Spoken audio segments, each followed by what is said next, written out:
Happy Monday, Frank Rock, House of Orange Sports Channel coming at you. More Lady Vols coverage. I'll get more into that later. Just talking about the response to that yesterday, which has been pretty awesome. But Coach Kim Caldwell, she gets right to the point yesterday, ruffled some feathers for whatever reason, letting go of former assistant recruiting coordinator Samantha Williams. Makes her first two hires today, plucking two associate head coaches from within the SEC. One is Roman Tubner from Alabama. He was associate head coach and recruiting coordinator. He'd been an assistant coach for about 10 years around, went to Alabama. I think I saw in 2021. And now he's the associate head coach and recruiting coordinator there. But he is slated per Maria Cornelius. And I've seen it with Ball Out Sports, and we'll have some more about Ball Out Sports here recently. Maria Cornelius is a good person that covers Lady Vols stuff on Twitter. She's part of Go Vols 24/7 with some stuff as well. Probably the best one out there for covering them. But she's reporting Roman Tubner, and then also another associate head coach just promoted recently, like within a couple days at Mississippi State. Gabe Lazo is the name. I hope I pronounced the last name right, but he'll be coming over from Mississippi State. Now, I think these are still unofficial, so nothing official yet, but these two will be joining the team. Looks like a pretty good start to a staff for her. I've seen people say, well, Kim better get some people of experience in. It's, she's not recruited at this level. Coaches know how to recruit at a lower level. They don't have the school to recruit to at that level. They do a higher level. I don't know why this is so hard for people to understand. It happens every time that somebody comes up in a program from here. It happened with Josh Heupel. We better get some experience. He doesn't know how to recruit at this level here. Yeah, they do. All right. It's about building relationships. That's what you do in recruiting. You build relationships. You sell your school. You sell your style. It's not that damn hard. I'm not saying recruiting is not hard. I'm not saying it, but that aspect of it, you think going from Marshall to Tennessee, you're going to have more at your disposal. Why is that hard to figure out? What was Samantha Williams doing before? What was she going to sell to these? Hey, I hadn't signed a high school recruit about 3 years. You want to be the first one I've signed in 3 years? Cool honor, man. Cool honor. The Outlaw's about to come out because the Outlaw's still getting a little worked up on I like these hires that she's brought in, guys with experience, guys within the conference. Now she'll still have to fill out her staff going forward.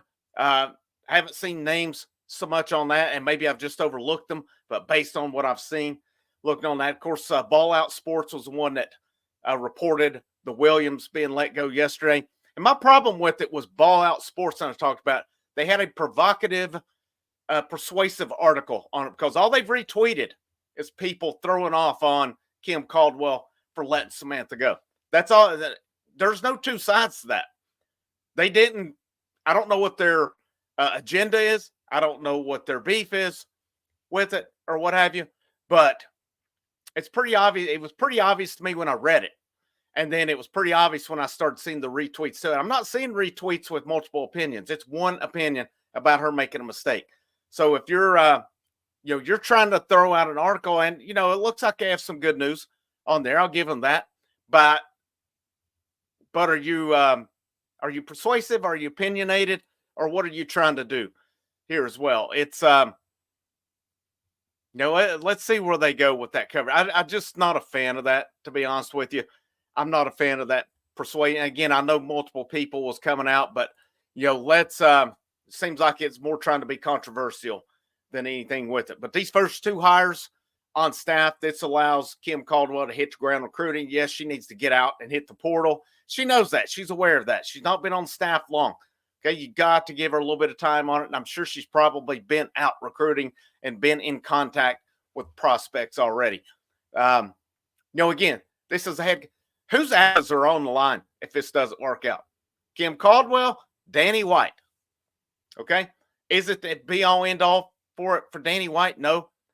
But a Kim Caldwell who's worked her way up to this job. I won't paint you guys a harsh reality about Lady Vols basketball here in a minute. And you're not going to like what I'm going to tell you, but it's going to be the truth from feedback I get around from people. And somebody had a good comment this morning. I read it was one of the first ones about being stuck back in the 90s and stuff. What Kim Caldwell doing? She's trying to build a good staff. She just again got 2 associate head coaches. It talked about their player development, players they've developed. Can you say that's been going on in Knoxville? I don't know. Maybe. I mean, you're getting ready to hear a name get drafted really high in the WNBA draft tonight in Jackson. That'll be a plus for the program. They need it. They need that exposure out here as well. But you got to get, if you're going to criticize her for letting a coach go, you at least got to let her fill her staff out first. Now, will she probably add some women to the staff? You got to think so. It's not going to be an all-male staff. We don't want to get everybody's feelings hurt about something else on it. I've seen all kinds of things that feelings have been hurt about since yesterday and since she's been hired. And frankly, it's ridiculous. It's ridiculous. I've seen the feedback on here has been awesome. Little known fact, guys, this video, when I went highest viewed video on the channel, the sub count went up substantially. I was sitting last night around 490 subs. I made a comment to my wife. I said, I hope tomorrow hit up 500. After that video, this channel's over 600 subs just on that. That shows you that there is a market. There is Lady Vol. People want Lady Vols covered. We're going to cover them. We're going to cover them the best we can. Will I make mistakes on it? Yes. All right. Feel free to correct me on it. But I'm not an idiot either for making a mistake. It's just, it is what it is. A lot of you will know a lot more about Lady Vols than I am, but I'm going to try to do my due diligence with it as well. The harsh reality I'm going to paint to you here. Somebody made the mistake, or not the mistake, I'm sorry, made the comment this morning. Tennessee's the one made the mistake about, same with football, stuck in 98. Tennessee women's basketball, Lady Vols, stuck in the Pat Summitt era. Holly Warlick, Kelly Harper. You think them two didn't know the standard here? They just didn't get it done. Here's the harsh reality to you. That program, like football, was stuck in the time when it was their glory day and their heyday. What happened to them? Others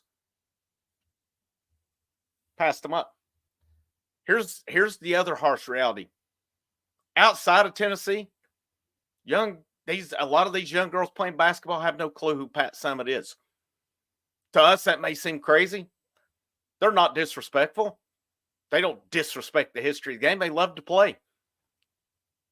I live in South Carolina. Obviously, a lot of these are all about Dawn Staley and all about the Carolina women's program. Why wouldn't they be? It's the premier program in the country. They know who Angel Reese is. They know who Caitlin Clark is. They know these programs. Why? Because they're up there. They don't know anything about the Lady Vols. What do they know? That the Lady Vols absolutely was close to beating them in the SEC tournament,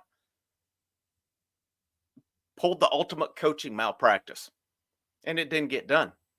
Only for South Carolina to go on and win it. These younger girls do not know who Pat Summitt is. Why? Because that program was stuck back in the Pat Summitt era. They've not grown. They've not progressed. They went backward. They've been irrelevant in the grand scheme of things. Has the program been decent? Sure. Has it been up to its standard? No, absolutely not. I guarantee you ask Kelly Harper, you ask Holly Warlick what the standard is, and did they meet it? You ask former Lady Vols who played for that program, who helped build that program. Is this the program that we built? No. You think they like watching South Carolina, LSU, Connecticut, and these schools? I mean, Connecticut's been there for years. Obviously, Pat and Gino, that rivalry is well known. But then you get surpassed by your LSUs, your South Carolinas, your Iowas, these teams. Tennessee Lady Vols needs a culture change. The people complaining about assistant coaches not being retained are okay with mediocrity. You can come in and give it to me all you want to on it. I will welcome it because the standard for the Lady Vols basketball program is the top. The standard at one point in time for Tennessee football, you know why so many people now think Tennessee's a mediocre program? Because they have been since about the mid-2000s. A lot of these younger people outside of Tennessee have no clue about what Tennessee was. All they have seen is a mediocre program who's getting better under Josh Heupel, but was complete and utter shit for 15 years until Josh Heupel's kind of revitalized it. Has the Lady Vols program been in that state? No. Has it been down, though? Yes. It has been way down. All right. Sweet 16's not getting to the Sweet 16. That's not the standard for this program. Kim Caldwell's coming in. Danny White. People crack on Danny White's hires. Do you guys realize you're not going out to get a Staley? You're not getting a Kim Mulkey. You're not going to get him. You're not going to get a Gino, for example. It doesn't happen. It doesn't happen in any sport now. It's not happening in college football. It's not happening in college basketball. Look at Kentucky. Kentucky swung for the fences, and they hired an alum. Who knows how maybe he does good. I don't know. On it. Arkansas got Calipari. Is that really a big hire now? Maybe. I mean, he's probably better than most coaches, to be honest with you. But look at what North Carolina and Duke have done the last couple of years when Krzyzewski and Roy Williams retired. They promoted from within. They didn't go out and try to get the big name guy. Michigan got rid of Juwan Howard. They hired FAU's coach. Some of those programs, that's a stepping stone. Why are you going to leave within the conference? People talk about Nate Oates leaving. Why is Nate Oates going to leave Alabama to go to Kentucky? I've seen mention Rick Barnes decides to retire, go for Nate Oates. Why would Nate Oates leave Alabama to come to Tennessee? You think Alabama doesn't have money to pay down there? People are ridiculous if you think Danny White is out bargain shopping. He's out trying to find the best coach that he can on it. I'm sure if Dawn Staley would come to Tennessee, Danny White would have hired her. And I'm sure if they could pay her the money to get her, they would do it. Doesn't work like that. This is not the 90s to mid-2000s where you get those big-time guys that'll switch like that. It may occasionally happen. You may occasionally get that Brian Kelly from Notre Dame to LSU. It ain't going to happen often, though. I can assure you that. You just saw it again with Kentucky's search. Danny White went out and found a young, up-and-coming, exciting coach. She's going to bring good coach. She's already brought 2 good coaches on staff, proven good coaches, associate head coaches within the SEC. Are we okay with mediocrity? If Kim Caldwell's mediocre, they'll find a replacement. That's the reality of the situation. I would think we would want that program turned around. Outside of football, that's the most storied program on campus. Maybe even more storied. Who knows? That may be arguable. Maybe not. Pat Summitt's one of the greatest coaches in women's basketball history, bar none. When I ask these girls, they know Pat Summitt about the Lady Vols, and they say no. It's honestly kind of sad to me. Not because of them. All right. Like I said, respectful, good kids, good basketball players. So, what have they heard about Lady Vols? The only thing they know about the Lady Vols is they pissed one away against Carolina in the SEC tournament. They probably couldn't tell you anything else about them because they've been irrelevant.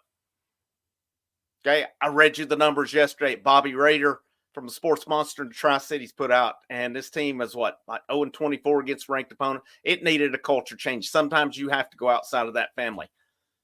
Pulling in. Kim Caldwell's on it. Let's see where she goes in the portal. I'll keep you updated on any names I run across on that as well. But, to the end, thank you guys so much. Some of you brought up covering it. I was kind of on the fence. That article yesterday from Ball Out Sports kind of set me off on it. The cover, I was like, here we go. The response is crazy. It is insane what the response has been. Highest viewed video on the channel's short history. Amplified. Jumped up the subs big time yesterday. It's on, man. This thing is cooking. Now, baseball, basketball, Lady Vols basketball, getting a little more into football. Go keep it coming. There's a lot of content. Somebody mentioned Lady Vols softball. I just don't know that I'll have the time, and I don't know that it would. Based on baseball's response, I would say softball's is less than that. So nothing against them. If it made sense, I'll do it. But right now, it's not going to make sense for me. But we'll see later on time. Maybe we can bring some stuff in on it. Thank you all. You all are awesome. Thank you for the ones that even disagree. Comments have been very good on here. My name's Frank Rock. This is the House of Orange Sports Channel. Last and not least, but always, go Lady Vols.